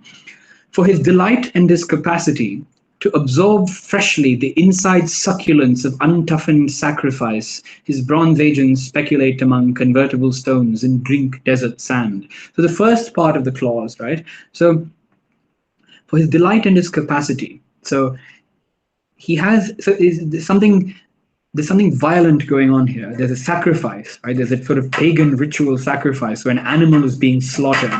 But this for him isn't a kind of ecstatic bloodlust. It's just delight. He just has delight as if he's looking at the flower, he's looking at the animal being killed in front of him. And his capacity is able to absorb. Now that's a strange word. You can eat, chew, and masticate and swallow flesh, but how do you absorb flesh? It seems very strange. It's a very strange word to use. Absorb freshly, right away he's absorbing the inside succulence of untoughened sacrifice. So succulence means soft. A fruit can be soft, a flesh of an animal can be soft. But of course, if the animal was stressed before being killed, then the meat becomes really hard because it releases lactic acid, which then goes and seizes up its muscles and it becomes really tough. But this is untoughened sacrifice. So that means that the animal almost offered its own body to the rich man because otherwise, in a violent situation like a sacrifice where there's some ritual going on, the animal is, of course, extremely agitated and very likely to release lactic acid after dying and thereby stiffen its muscles. So we've understood something about the rich man here. He's able to, the animals like the natives seem almost ready to give up their life for this rich man, and his interaction with the world seems extremely tangential, that he's not, if he was going to be chewing and biting and masticating and tearing this flesh in his mouth and swallowing it, that means he was hungry, that he craved this meat. He wasn't hungry, he just wants to absorb this flesh. It's as if he's not even really there. He's like a kind of ghost who just comes and his very presence seems to make things happen, and he's already gone. He's just absorbed this flesh that's untoughened and has seemingly offered itself to him. But how does this meaning work? So you have the word absorb, right? These are called labials in phonetics. So it fattens the mouth, absorb, right? So it fattens the mouth. Freshly, the word freshly is a fricative. It mimics the slicing of the flesh, right? As if the body is fattened and then it's sliced freshly, the sound itself. The inside succulence of untoughened sacrifice. So this sir sound is a sibilant. It's known as a sibilant, but the sir sound immediately brings to mind the blood gushing, the entrails sort of falling out, and basically it sort of makes you bodily participate in something like absorbing the succulence, the blood and the sort of innards of this animal without giving you a visual picture of what that might look like. It would look silly if you imagined it visually, that somebody's sucking the blood off out of this animal. But if you imagine it bodily, right, which you must do if you read this line correctly, absorb freshly the inside succulence of untoughened sacrifice. Then the sounds create a kind of bodily reaction, which gives you the meaning that the meaning of the words and the visual narrative that the modernists ask us to imagine all the time don't give you. So this is just a great, a great poem, but also one amongst many examples of how a poem really succeeds through the effect that it has on one's body, rather than always the effect that it has on one's logical brain, which is what which is one of the flaws of Empson's criticism, at least I think. So just to recap, we looked at ambiguity, all the different ideas that are there in one line or word of poetry that make it so intense and complicated, and the act of close reading must be to select the correct associations while forgetting the wrong associations, like Empson did with the bare ruined choirs where late the sweet bird sang. And then there's dramatic persona, and visual narrative, which can be overused in close reading, but nonetheless sometimes a useful tool, as we saw with Sonnet 116. Phonetic criticism, the intellectual part of sounds, the repetition of plummet measured after the per sound after the passion and press in Yeats, which gives a layer of meaning to the poem that isn't there in the overall sense of the poem. Then there's syntactical ambiguity, which we looked at in Sonnet 116 again, how different clauses can refer to double different clauses before them in long sentences in poems, and thereby by the way in which they refer, the clauses to which they refer, and maybe they refer to multiple clauses, adds that layer of ambiguity. And then the last thing we looked at is the participation of the body in creating meaning, that oftentimes if a line or a sentence doesn't make visual or logical sense to you, try and read it out and read out and see how the words make your body feel. And oftentimes that'll be a great way or even the correct way to understand what the poem means. Yeah, and with that list, I would like to end the talk. Thank you. Thank you, sir. It was really packed with knowledge and information. It's amazing. Thank you. Thank Now, you. on to you, Vanessa. Dear participants, it's now time for the question answer session. Kindly put in your questions in the YouTube chat box. Sir, I will read out the questions for you once it is done. I hope that is all. Yeah, perfect. Thank you.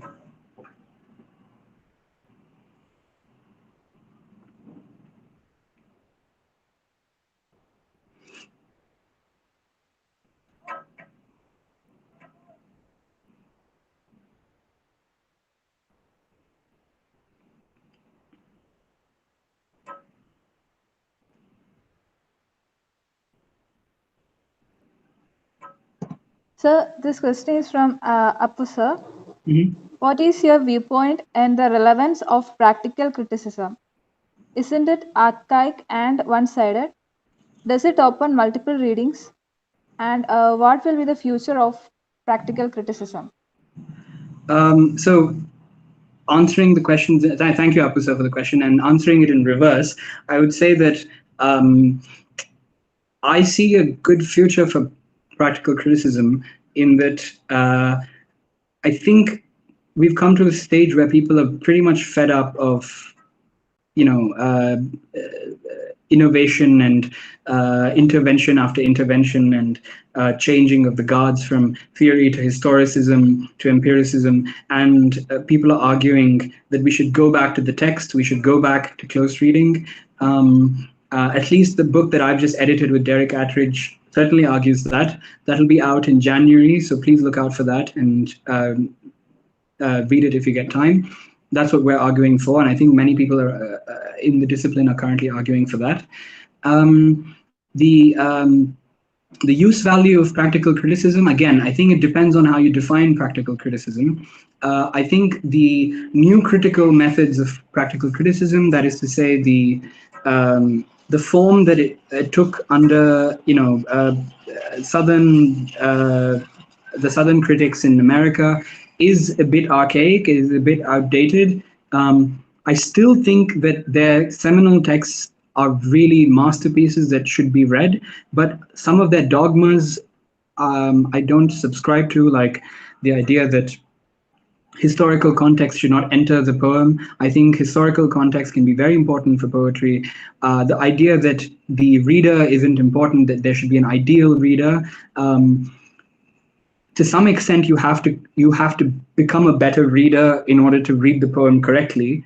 But I also think that, for instance, the way in which we just saw that the sound of the poem affects the way in which we read means that we have to be connected to ourselves to some extent while reading it. And I think their idea about the author is, I'm still not sure about what I think about that, because the idea that the author should not be important in criticism, because I think the reaction to that has led us too far astray. The idea that the author is, that we only look at biography nowadays, we only look at the author's life and the author's love affairs and the author's, letters to their parents and their grandmothers. And I think all of that is just really taking us too far away from the text. So there might be some value in going back and reading at least the well-wrought Urn, which I highly recommend, Clemens Brooks's masterpiece of new criticism and practical criticism, because that there he sort of doesn't really focus on the author, and he manages to be very successful in a lot of his readings. That's my answer. There's one more question from Apasa. Mm-hmm. Is it possible to bring in close reading or practical criticism to the translated works? I think you must, right? I mean, I think it's almost essential at both levels. I think the translator has to be a very good close reader. I think translation is in some ways even the highest activity of close reading, because what you're doing when you're translating a work isn't just using the definition of one word and replacing it with another. In the language, you're not using a dictionary to translate. In other words, you're trying to take the original intended meaning of the poem and then trying to recreate that meaning in another language. So the translator has to be a very good close reader, but also close reading is important while reading translated works as well, because there you're doing two things. One, you're understanding the understanding of the translator. So you're basically trying to understand what the translator is trying to tell you about the original poem. And you're also trying to bridge the gap between the original and the translation by trying to maybe learn as much as you can about the literary culture. Let's say you're reading a translation of a Spanish poet in the 18th century in Malayalam, and what you're trying to do there is that even though you don't understand, Golden Age, the Spanish of the Golden Age, you should read about the literary and artistic culture of the Golden Age. You should read about the historical period and the historical particularities of the time, so that when you read the translated work, you bring to bear your understanding of that time into reading that work. So that's also an aspect of close reading, which I mentioned at the beginning of my talk, which is hermeneutics. So the close reading is essential for the person doing the translation, but also very useful for the person who is reading the translation. The next one is also on the same line. It's from Baishali Barua. How to go about applying the method of practical criticism to a translated text? Is the method appropriated differently in subaltern studies and the third world literary engagements? In third world literary. So I think the fundamental principles of close reading apply in that you have to look at how the text hangs together. It's important because without close reading, you're not reading. In other words, as in the translated work, I think you have to make allowance and accept the fact that what you're doing is you're trying to understand the intended meaning of the translator. Okay, you're not trying to understand the intended meaning of the original author because that's too far away now. So you should apply the same rules of close reading to try and understand the intended meaning of what the translator is trying to communicate. And as I said in my previous answer, bring in as much knowledge of the original work as you possibly can to supplement your understanding of the work. Obviously, techniques of close reading, which is the authorial intention, what the author intended, things like that, probably less important when reading translated works. But if you just substitute authorial intention with translator's intention, then it still kind of works. I don't think there's any difference in subaltern studies or third world literature. I mean, you're still trying to understand what the author intended to write. I think if you're looking at oral histories or oral epics that have been passed down without a single format of the text, then close reading is a bit more difficult. But you should still try and apply at least the rules of hermeneutics, if not close reading, to oral histories of like tribal groups and things like that, where you try and understand the mode of meaning making in their culture as much as you possibly can, learn as much as you possibly can about their culture, and then apply that knowledge to what you think is the intended meaning of the literary or oral works of art. Okay, sir. The next question is from Madhavi S. How practical criticism should be brought into the more younger generation in a deep course, and how it is applicable to the textual education nowadays? I think it's almost essential, and I think we should replace. I mean, this is again; these are my opinions, really, but I think we should replace almost most of the courses about sort of that are just where the teacher is sort of just telling the students what to know. Most courses these days are historical. You'll have a course on 17th century poetry where you're basically reading poems and being told what the facts of that historical period are, and they're asked to memorize those poems and then just basically regurgitate those poems in their exams. And then you either have that, or you have the dominance of theory, where students are taught practically how to do English criticism, but they're taught how to do theory. So they're taught like like a feminist theory or a post-colonial theory, and they're like, okay, now apply it to The Tempest or some literary work. And that there you just have basically taking a theory and putting it on top of a literary work and saying, voila, I've finished, I've done criticism. I think that doesn't help in any way you to become a better reader, a more sophisticated mind. I think the value of literary studies lies in how it makes your mind more sophisticated and makes you a more subtle thinker in all walks of life. And those courses, the theory courses, the history courses, should be replaced with practical criticism in the way that I I explained it, which is not the way in which new critics did it exclusively, where you treat the poem as some kind of unbreachable organic whole, but instead you sort of ask the students to interpret poems, and justify their interpretations, argue for their interpretations, and instead of being courses, instead of being informational, should be simply about method, I think, because the whole old adage about teach someone how to fish rather than give them a fish, I think applies here as well. Teach students how to read rather than telling them what the text says. I think that should be a rule followed worldwide in literary studies.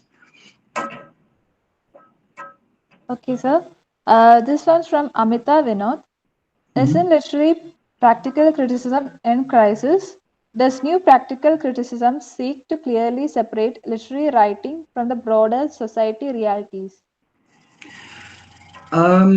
Not really. So you have this famous work by Caroline Levine, and I think she wrote it with her husband, George Levine, as well, where she says that formal analysis, and that's one thing that I haven't focused on in my talk, form, but I think the talk yesterday was on form, so I sort of glossed over that. So the way in which to answer both questions at once, close reading and practical criticism, let's just call it close reading.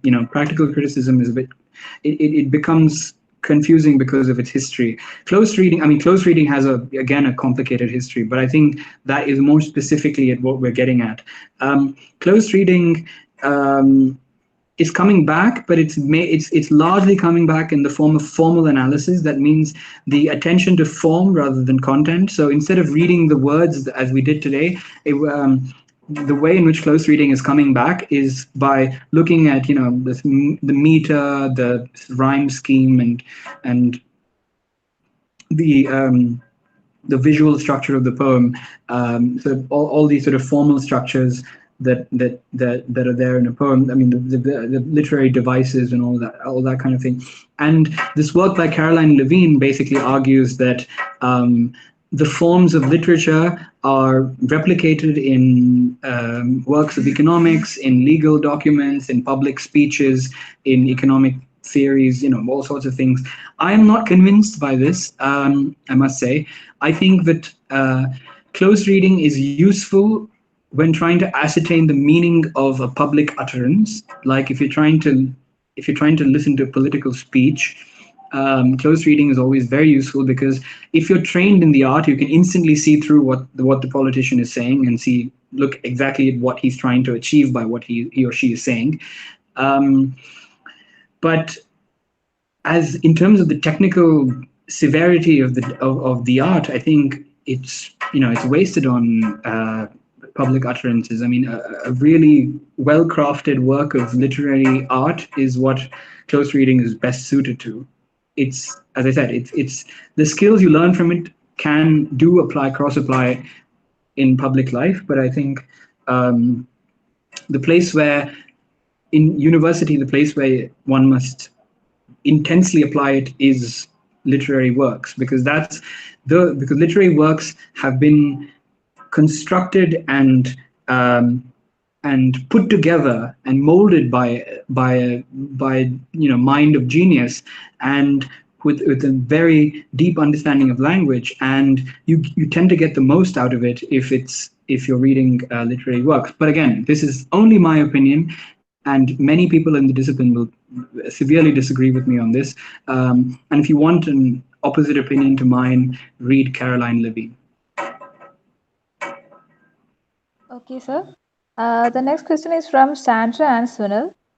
Does a new practical criticism still criticize based on the sexuality on which the poem is written? Can you repeat that? Sorry. Criticism still criticize based on the sexuality on which the poem is written?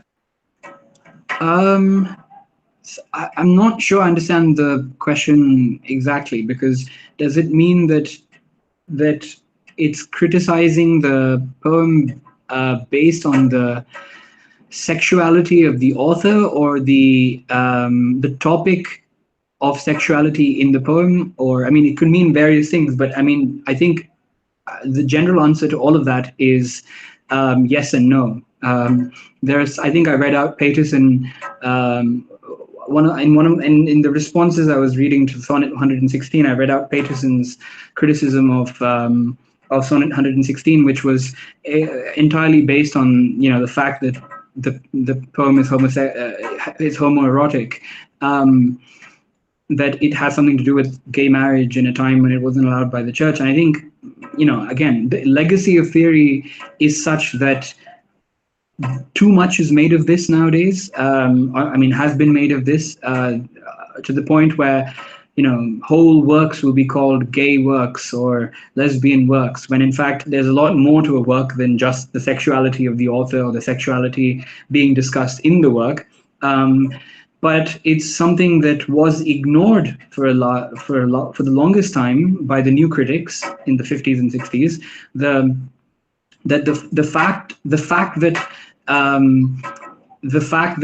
So for instance, if we look at letter 5 in our handout, which we didn't read, unfortunately, we didn't have time to do that.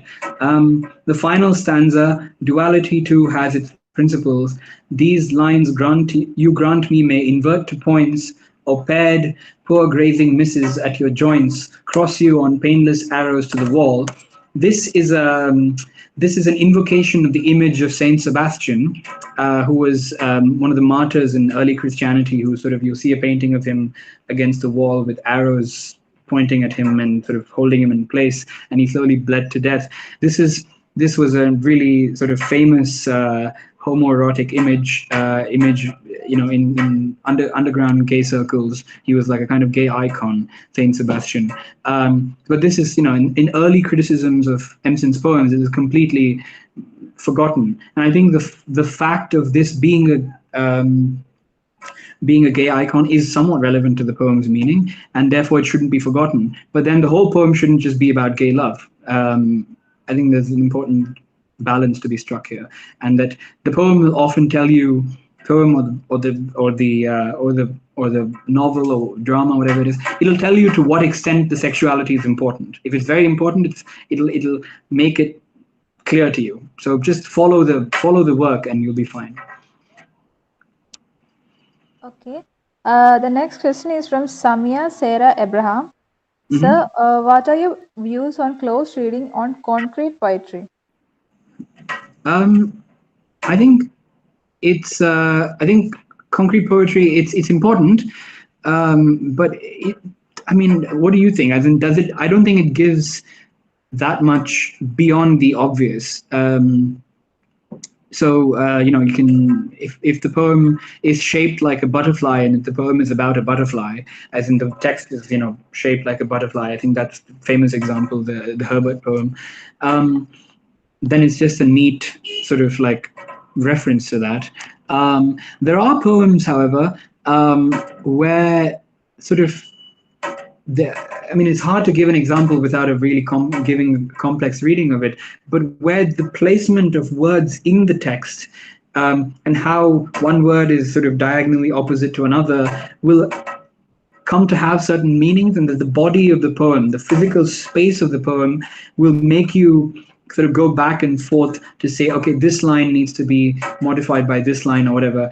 And in those cases, the poem can be understood as concrete, in that it is the visual aspect of the poem is important to how the poem means.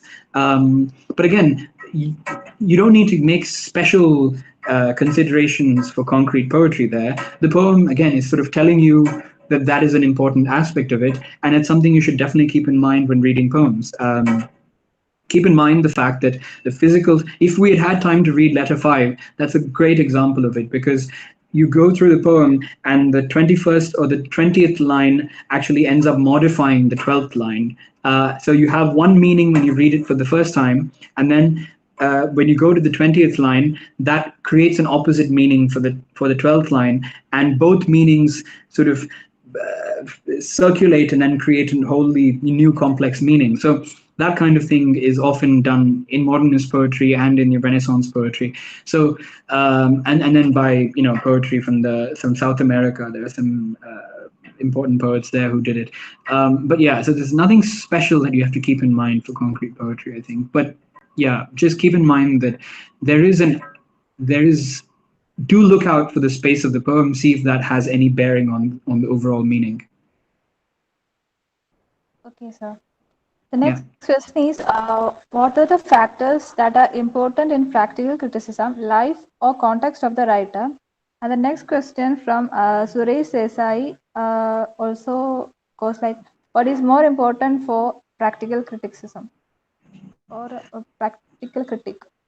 Practical critic. I think we went over that in the talk. I think I'm with Empson on this, that the life of the poet and especially the historical context in which the poem is written, I think is definitely adds to the meaning of the poem. And it shouldn't be artificially ignored. There's no reason to do that. That's just unless you have some ideological reason to do that, there's no reason that you need to do that. But on the other hand, looking at this from the perspective of the last 20, 30 years, especially in the UK, but also increasingly in America, criticism has almost exclusively become, about the biography of the author. You just see PhD students, especially at Oxford and Cambridge. Your work is considered good if you've just gone and read all the sort of archives. The PhD students are poor as it is, and we're forced to sort of go. My professor asked me to go to Harvard, and then he asked me to go to Scotland to go and look at the archives and read all the letters and all the to the extent that I have to go and read the sort of diary that Empson kept as a young man. I think all of this is just getting a bit too much because there's if the poet expected you to know what he wrote in his diary at the age of 7 when he wrote a poem, then he was not a good poet. He's not writing to a public audience. There's no way in which he can expect you to know that kind of thing. And the implicit assumption among the critics has to be that there must be some subconscious reason why he wrote this line as opposed to that line, why he used this metaphor, because he was secretly in love with his aunt or something, or he was abused by someone when he was young. That kind of biographical particularity, I think, is condescending to the writer, makes it seem as if the critic knows more about the writer than the writer knew about themselves, just because they've gone and looked at some diaries and some letters. It's called...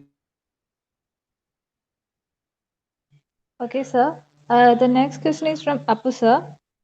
Yeah. Does close reading at any point of time cancel or negate imagination? No.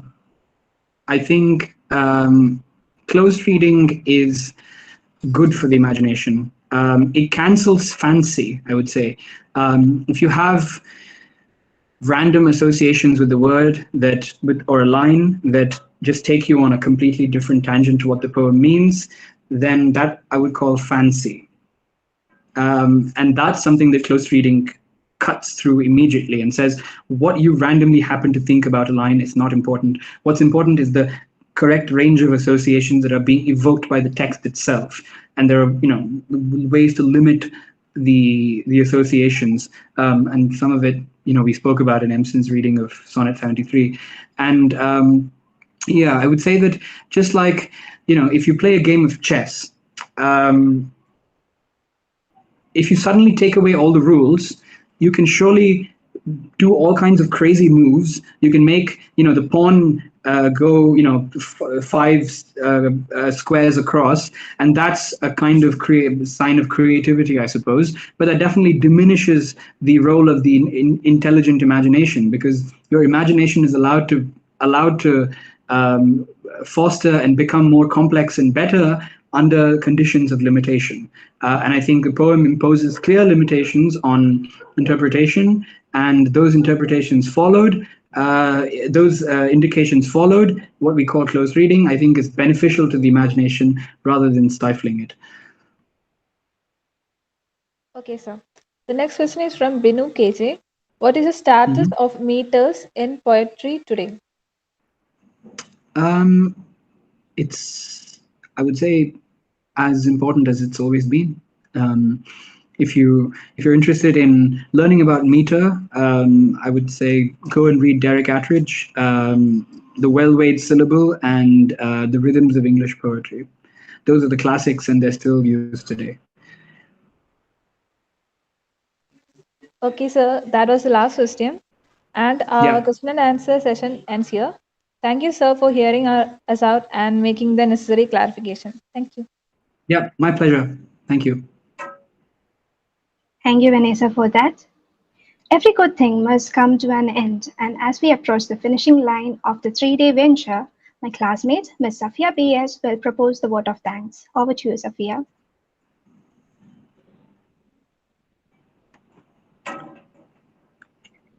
Am I audible? Yes, you are. Yes. Okay. Good evening, all. Thank you is the best prayer that anyone could say. I say that one a lot. Thank you expresses extreme gratitude, humility, understanding. These are the words of the famous American novelist Alice Walker. On behalf of the Department of English and CMS College, it's a great pleasure to be here to propose the vote of thanks. Dr. Anirudh Sridhar from the University of Oxford tops my list today. Thank you, sir, for acquainting us with the flavor, formulations, and techniques of close reading. I am glad to express my gratitude to our principal, Dr. Wagi C. Joshua, and head of the department, Professor Sini Rachel Matthew, for always being with us and also for their great support in making this program a great one. I also use this opportunity to thank Ms. Parvati Salil and Mr. Anthony Jose for the informative sessions on the first day of our 3-day long journey. The second day had Dr. A.V. Koshi from Jazan University, Kingdom of Saudi Arabia, discussing literary forms in an elaborate and very informative manner. Thank you so much, sir, for sharing your knowledge and erudition. On behalf of all the participants, it gives me immense pleasure to express my extreme gratitude to the convener of the program, Dr. Appu Jacob John, and to the course director, Dr. Georgie John Panikar. I would like to thank Dr. Alina Manoharan for her words of welcome. Swati and Vanessa, you pepped up the session and keep it going beautifully. A very big thank you to both of you. No program is possible without its participants. A big salute and thank you to all our co-passengers, both national and international. I hope the benefits we gather during our travel with the practical critics will filter into our future reading and literary engagements. Thank you all. Thank you, Safia. So, here we pose the deliberations of the practical critic. What we take from here will be useful in the long journey ahead of us. I raise a toast to the practical critic in each one of us. Thank you so much. Thank you.